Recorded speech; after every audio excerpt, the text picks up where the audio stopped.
시청자 여러분 안녕하십니까? 7월 7일 월요일 매일신문 뉴스입니다. 8호 태풍 너구리가 북상 중입니다. 오는 9일쯤 제주도 해상 인근을 통과할 전망입니다. 기상청은 9일과 10일 너구리의 영향으로 제주도와 남해안 등 남부지방 일부, 동해안 일부 지역에 강풍과 함께 비가 내리겠다고 예보했습니다. 태풍 너구리는 매우 강한 중형급 태풍의 세력을 유지한 채 수요일 오전에 제주도 서귀포 남쪽 300km까지 북상합니다.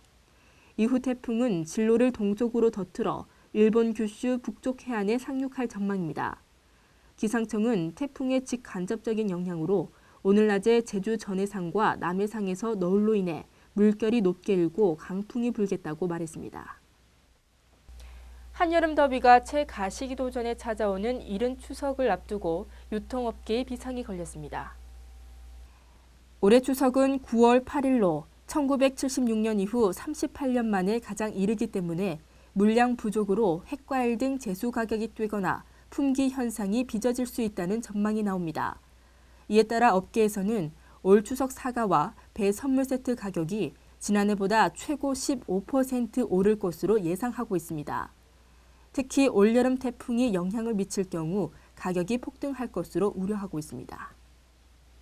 2015 학년도 대학 수학능력시험이 오는 11월 13일 시행됩니다. 한국교육과정평가원은 수능 시행 세부 계획을 발표했습니다. 세부 계획을 보면 올 수능은 수준별로 A, B형을 선택했던 영어 과목의 경우 지난해와 달리 하나의 유형으로 듣기 문항이 22개에서 17개로 줄어드는 등 쉽게 출제될 방침입니다. 이에 따라 인문계는 국어와 수학, 자연계는 수학과 과학의 중요도가 더 높아질 것으로 보입니다. 응시원서 접수는 다음 달 25일부터 9월 12일까지 진행되며 성적표는 12월 3일 각 학교에서 배부될 예정입니다.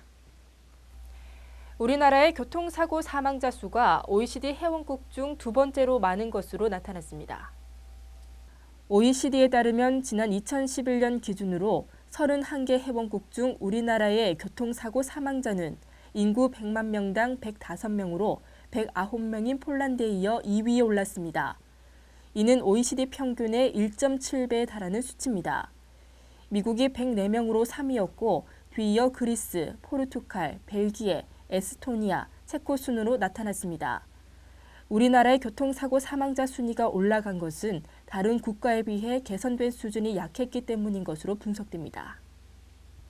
21세기 인문가치 포럼이 안동선언을 채택하고 폐막했습니다.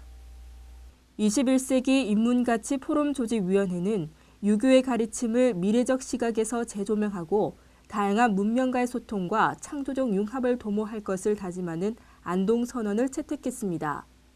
이들은 이어 우리는 이러한 노력을 전 세계 뜻을 같이 하는 사람들과 유대를 확대하면서 추구할 것이라고 덧붙였습니다. 이번 행사를 주최한 한국정신문화재단은 스위스에서 열리는 다보스 포럼에 필적할 만한 행사로 이 포럼을 단계적으로 육성할 방침입니다. 오늘은 어제보다 기온이 더 올라서 덥겠습니다. 북상 중인 태풍 너구리는 내일부터 간접 영향을 주겠습니다. 대구 경북 나채곡 기온은 27도로 어제보다 높겠습니다. 이상으로 매일신문 뉴스를 마치겠습니다. 시청해주신 여러분 고맙습니다.